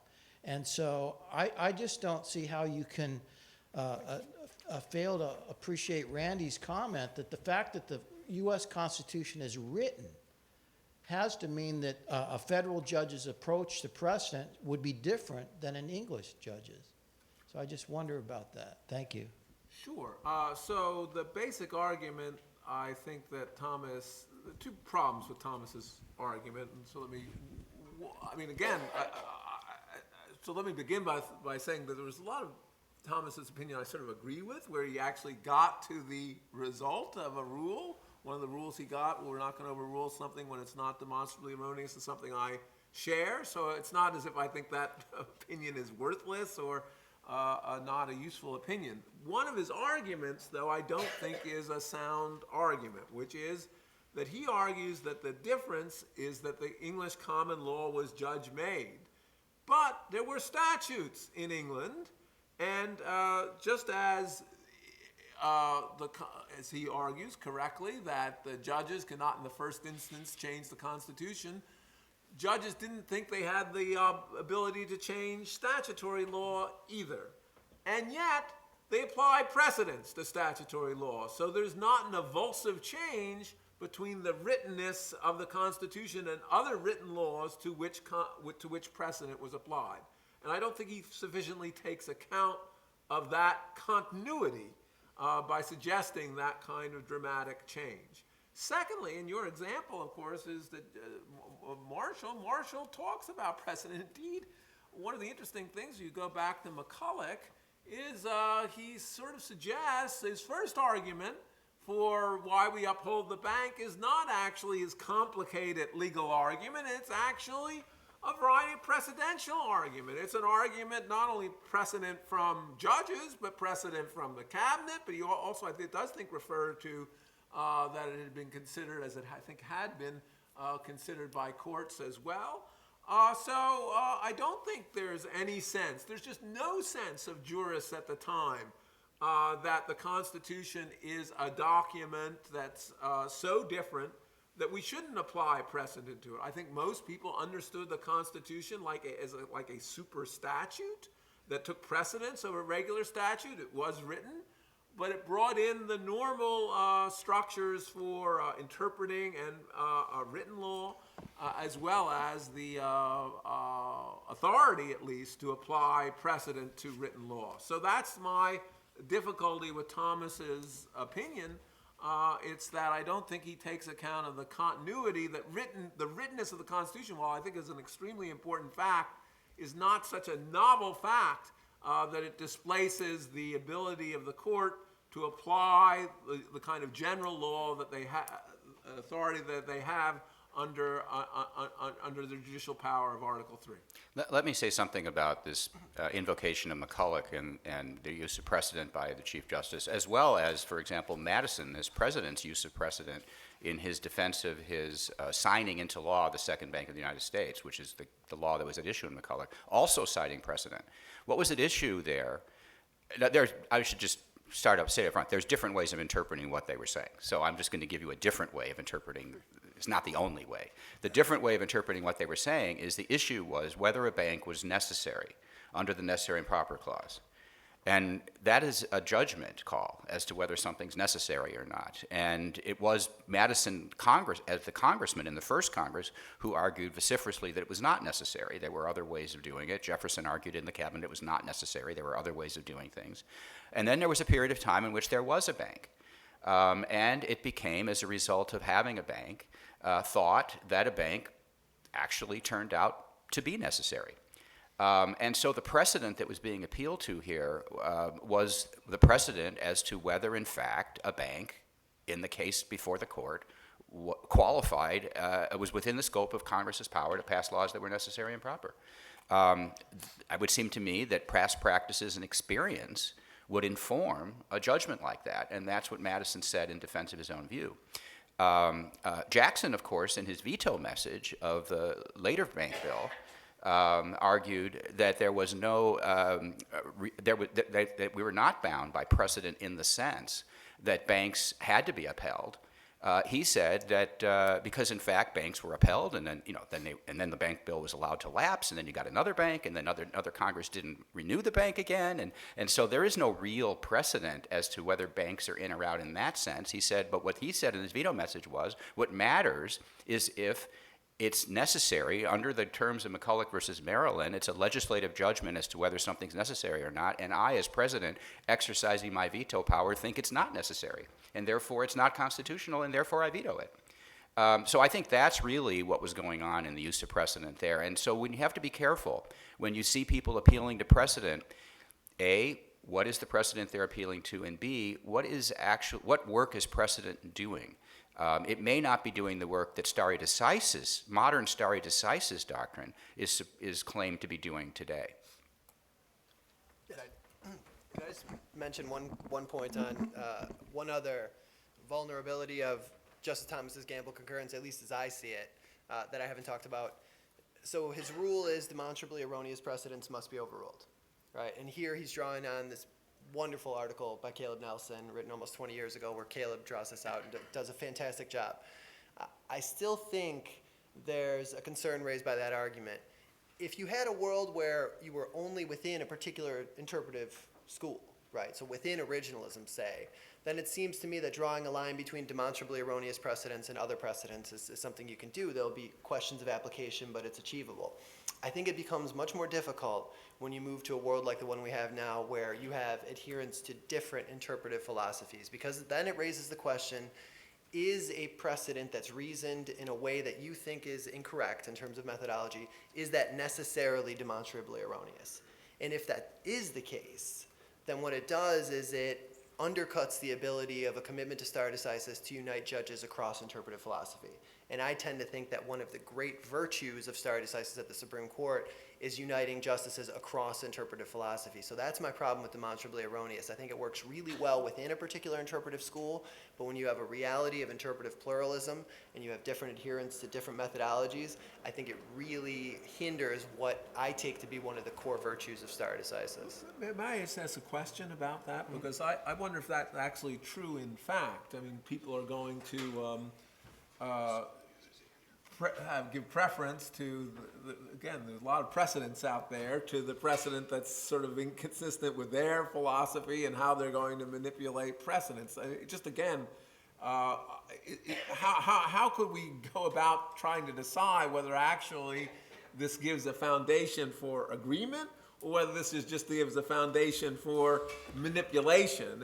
And that's a concern, number one, and then for an originalist, I think is a real concern also by buying into that.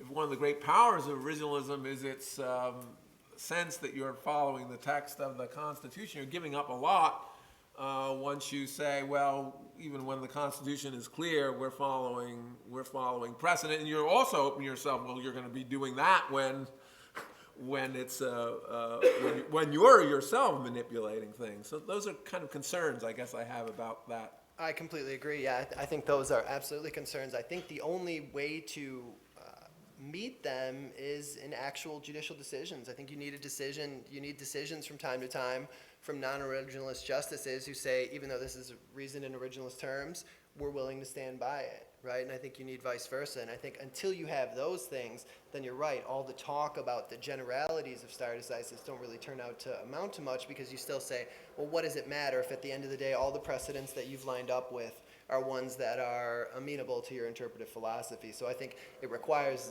something of a ground shift, and it requires a joint undertaking by justices across the interpretive spectrum. It's not good enough for one side to do it and one side not, because then it just leads into these ratchet problems or the entire thing falls apart. Mr. Salt? If I could just follow. Mike? Randy Kozel, if I could just follow up on your point. So I agree with you that if we had sort of a well-articulated understanding of stare decisis that unified judges, that would have tremendous rule of law value, and we certainly wouldn't want to undermine that under current conditions, the second best world in which there's no consensus on constitutional interpretation and construction. But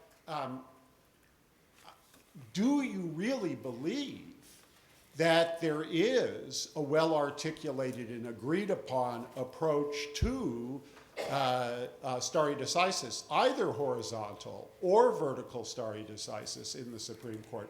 So Randy mentioned two approaches: the sort of traditional ratio decidendi approach, the legislative holdings approach that would take sort of clear statements of the "we hold that" or "the rule is" form as part of the holding of a case. And there's another realist approach that historically is very influential, the salient legal facts approach associated with Goodrich, right, which says that the holding of a case is limited to future cases that share all the same salient legal factual characteristics as the precedent case. Richard Posner recently articulated a view of precedent that would limit precedent to just its epistemic value, and that denied that there is a distinction between holdings and dicta. So given the radical diversity of views about what stare decisis is, I wonder whether or not stare decisis can play this role.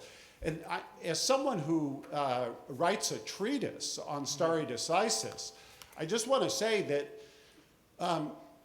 judges frequently employ inconsistent theories of stare decisis. Not only do they employ one theory in one opinion and another theory in a different opinion, same judge, the very same judge sometimes employs one opinion, one theory of stare decisis on issue A, and then a completely different theory of stare decisis on issue B. Oh, we've got a holding from the Supreme Court. They said their holding was X here. Oh, we're not bound by the Supreme Court because there are these legally relevant factual differences. So given all of that, what is the hope that stare decisis actually is going to significantly enhance the rule of law? Yeah, thanks for that. So the hope, you talked a lot about what I would think of as the rules of precedential scope. And my hope there is grounded in the fact that I don't see much debate over these first order questions of precedential scope to the same extent that you have, say, Justice Thomas now talking about a different set of questions, the validity of stare decisis in his Gamble concurrence. I don't know that these are engaged with as rules at all, or as rules of the sort that can bind. So I completely agree with you that you see different practices from case to case, and you see it in the lower courts, and you see it in the Supreme Court, and you see, well, this is dicta, but it's not the sort of dicta we ignore, or rationales are a favorite of mine, because you can find precedents saying the rationale requires adherence going forward, and you can find decisions saying, no, the rationale is separate from the binding holding, whatever that is. But I don't know that in the judicial writings, that aside from a couple of notable exceptions, that there's the same degree of engagement with these as first order questions that you can really find a solution to. Now, certainly there's the scholarly jurisprudence over how you think about rules of precedent, but I don't know that that's migrated into judicial writing. So I remain pretty hopeful there that as there's more and more scholarly attention to the rules of precedential scope as rules, that we could actually get to some consensus, because I think ex ante, when you're not in the context of any particular case, I actually think there are a lot of neutral rules you could pull out. I don't think every rule in terms of how narrowly or broadly you interpret a precedent is necessarily bound up with one interpretive methodology or another. I think some are, but I think there's a lot of room for sort of a middle ground where we could just treat these as the rules of precedential scope, like we have rules of evidence, like we have other sorts of rules, and then we can at least target our debates over some of the deeper philosophical areas of dispute. Professor Summit? Yeah. Should I wait for a mic? Yes, but it's there. Thank you. So this is a question, I think, primarily for Randy Barnett, though I welcome comments by others. Randy, you said that the binding force of precedent should be limited only to those points that are essential to a decision, but often a decision will say something like the plaintiff have lose because of reasons A, B, and C, each of which might be individually sufficient to cause the plaintiff to lose, but of course you can then say none of them is really essential, because if A is eliminated, you still have B and C. If B is eliminated, you still have A and C, and so on.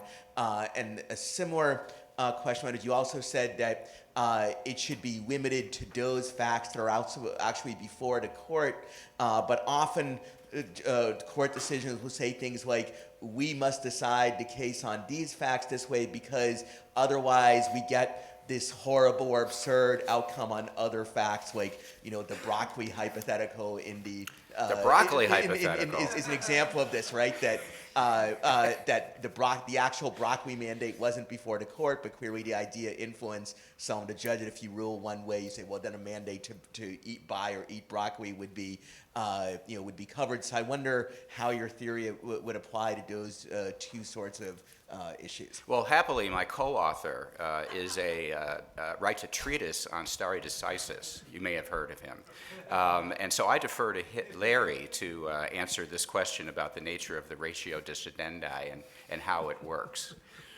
So if you can get the mic over to him. So, Ilya, you asked two questions. The second question is about the nature of hypotheticals or counterfactuals. So if the hypothetical is part of the reasoning necessary to the decision, right? That is, the consequences for a hypothetical are in the actual chains of reasons necessary to reach the outcome on the facts, then that is necessary to the decision. That's the classical view. You need to have an account of overdetermination cases. The law deals with overdetermination in a variety of contexts,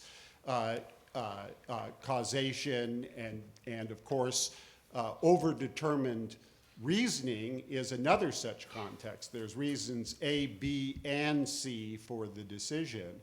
The question is then, given that there is reason A and reason B and reason C, all of which are presented in the reasoning, all of which lead to the results, what you do in that circumstance in terms of identifying the rule. If A, B, and C all lead to the same rule, then we don't have a problem identifying the holding of the case. If A, B, and C lead to different rules, that's a classic problem in the identification of the ratio decidendi. It arose more frequently in the era of seriatim opinions, where you have multiple judges, each offering slightly different rationales, and you have to figure out what is the common ground. This is the problem of United States versus Marx, which is, of course, a problem in every case where you have seriatim decisions. And you have to have a procedure for identifying what sort of the narrowest reason is. And that reason provides the holding of the case. If there is no narrowest reason, which there will be cases in where there's no narrowest reason, then the holding of a case is very limited, essentially identical to the holding you would get under the salient legal facts approach. It is, I think, a commentary, though, on American legal education that this kind of problem is not well understood by most American lawyers because it is not covered in law school, sort of incredibly. For instance, most law professors who I've talked to about teaching United States v. Marx say, I'm not going to teach that, it's too hard, right? And furthermore, most American law professors, I think, have never had a systematic introduction to the law of stare decisis. So if stare decisis is going to play the kind of role that Randy wants it to play, and that I would like it to play too, but in the way Randy Barnett suggested, then we need to have a much better legal education on the doctrine of stare decisis. Could I add one point to that? So, I would just add one point. I completely agree with this idea that we need better education and we need just more attention to the rules of precedential scope as actual rules that we can define and agree on. So I completely agree with that from Larry. His comments made me think of one other aspect of precedential scope, though, that I think illuminates the extent to which we haven't even reached some of the big questions, and it popped up last year in the Kaiser versus Wilkie case. So the case involving our deference, right? So if you think about, and I think implicitly involving Chevron deference, if you think about a spectrum, you think, okay, think about an interpretive methodology, like originalism or textualism. Say the court uses that in a particular case. Does that interpretive methodology become binding, even presumptively, in future cases, right? So if the court decides DC versus Heller in an originalist way, must the court now presumptively be originalist in all future constitutional cases or all future Second Amendment cases? Usually we think of interpretive methodologies as not carrying stare decisis effect, right? But what about the interpretation of a particular statutory or constitutional provision? Well, we think of those as carrying stare decisis effect. How does this relate to Kaiser and Wilkie? Well, what do you do with Chevron and Auer, right? They're not quite full-fledged interpretive methodologies, are they? but they're much broader than the interpretation of a particular statutory provision. They inhabit this middle space, and there's actually a lot of law out there that inhabits this middle space, and we don't even have rules for how we think about these things. We have practices that have sort of grown up, but without much thought. And actually, it goes back to my question of why I have hope. You start to see some debate about this in the Kaiser case. Justice Gorsuch writes, and he says, I'm not so sure whether something like Chevron or Auer, they're talking about Auer, I'm not so sure that something like this warrants stare decisis effect given its nature. So I think we're on our way, we're just getting there sort of slowly.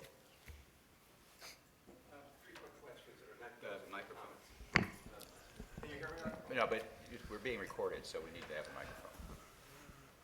microphone. James Maxiner, University of Baltimore. One, I haven't heard the term forms of action used at all. When Professor Barnett's talking about the 18th century English judges, you got to include that. Two, the term ratio is totally unknown. Professor McGinnis talking about that. Oh, well, I thought I'm giving you credit for going back and, okay. and limiting it. Two, when we talk about ratio, Julius Stone, the Australian legal philosopher, described it in the English system as the deepest secret of juristic life. It's unknown in the law schools here. And three, I haven't heard anybody talking about, and I wonder if you have been thinking about, these issues of stare decisis, precedent, originalism even, are not unusual and unknown outside of the Anglo-American legal world. They are treated rather differently, and I think rather better, in the continental world. If you haven't factored this in, I encourage you to do so. Thank you. Anyone want to comment on any of that? Well, I think an originalist would have difficulty factoring in these considerations from outside the Anglo-Saxon world, although it certainly is a matter of interesting comparative law. Read Jefferson. Jefferson is rarely a good guy for an originalist. Do you know what the revisal was? We have, we're just about running out of time. Two other questions. Lee Otis and Professor Warman. Lee Otis.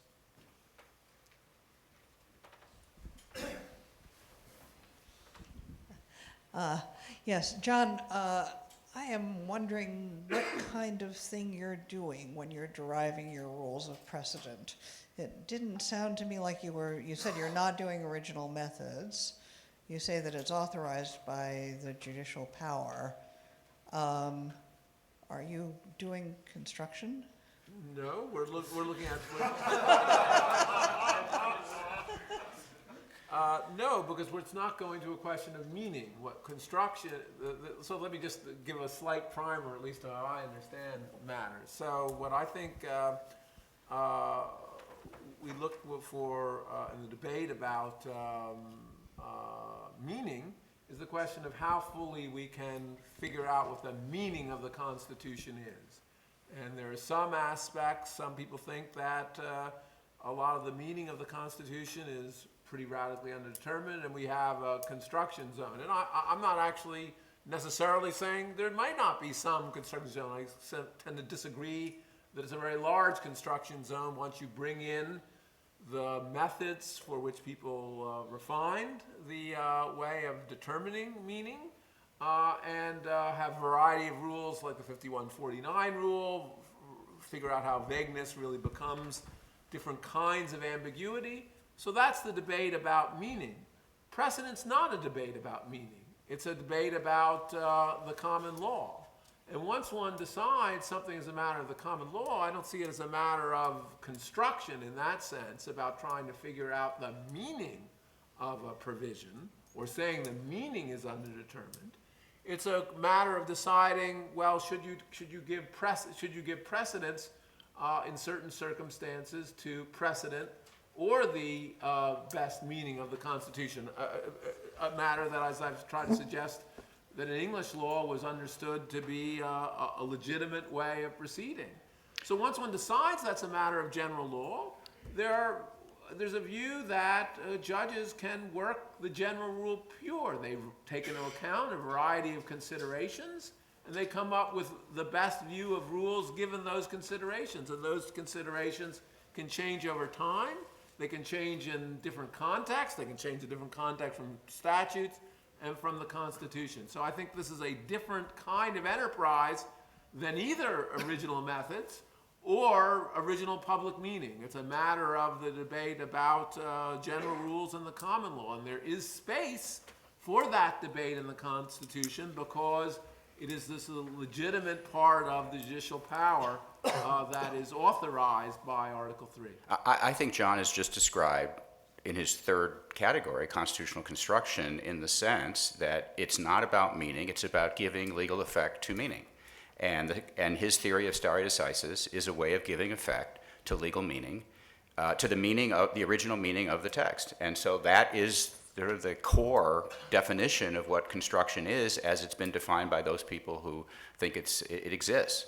So it isn't a third thing out there. That's the thing it is. And I'm actually pleased to see John acknowledge that his view of stare decisis is a third thing that is unrelated to original methods. I'm a little surprised, and maybe he'll take it back. He doesn't. You're not committed to this, John. But at this moment, it's a third thing. It's not original methods. Therefore, it's not original meaning. He's just insisted, and therefore, in my view, it is not only. And I'm not talking about the law of excluded middle here. There could be more things, but there is a thing called constitutional construction, and he's just described what that thing is. It's giving legal effect to original meaning, which is not the same thing as ascertaining original meaning. We're I think over we're out of time. We don't have time for it. I'll be very quick. So we heard a little bit about the supremacy clause and the judicial power. I want to hear more about the oath clause, and I wonder if that might actually compel stare decisis or ignoring original meaning. There's some interesting precedents, historical precedents for ignoring original meaning when the consequences would be dire. At least presidents ignoring original meaning. Thomas Jefferson's one example in the Louisiana Purchase.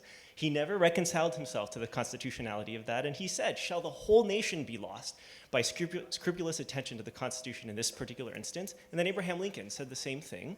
When he suspended habeas corpus, when Congress was in recess, he said, "Shall the whole nation be lost? Shall all the laws, federal laws, fall into unexecution? Shall they go unexecuted for scrupulous attention to this one law?" So I wonder if, and they defended their views on the oath clause, the oath to defend the Constitution and the nation as a whole. Now I know judges have a slightly different oath, but my question is, could an oath to support the Constitution as a whole compel ignoring original meaning when the consequences would be dire, for example, when there are these entrenched non-originalist precedents, and maybe even ignoring original meaning in the first instance sometimes? With all due respect, and I mean that with all due respect. You always have respect, don't worry.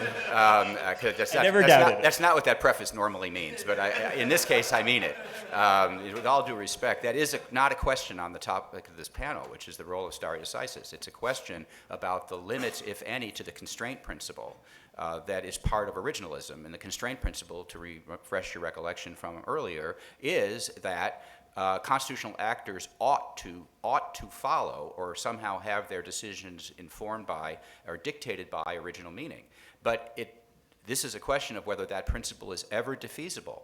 A principle could be a moral normative principle and still be defeasible under extreme circumstances. And your very interesting question, just raises the issue of whether this constraint principle is defeasible or not defeasible and under what circumstances. But it really is a separate topic than the one under discussion now.